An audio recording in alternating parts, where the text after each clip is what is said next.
يقول أبو غزوان شيبت وأنا مأسور، شيبت ما قبت عن شيب السعادة، ظهرت على الدنيا وخاطري مكسور، من أول يوم ظهرت من يوم الولادة، لا عشت في راحة ولا عشت مستور، ولا عشت في أرضي ولا هنيت رقادة،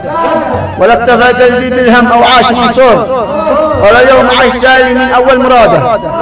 بعيد السلاع عني على مر العصور، كما قرب عين يزداد من بعاده،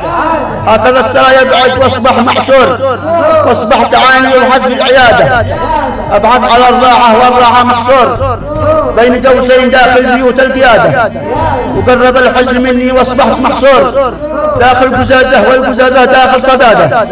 هكذا حزني سكن وشيدته بصور، في قلبي سكن حتى نطق الشهادة، في قلبي سكن حتى نطق الشهادة وسلم.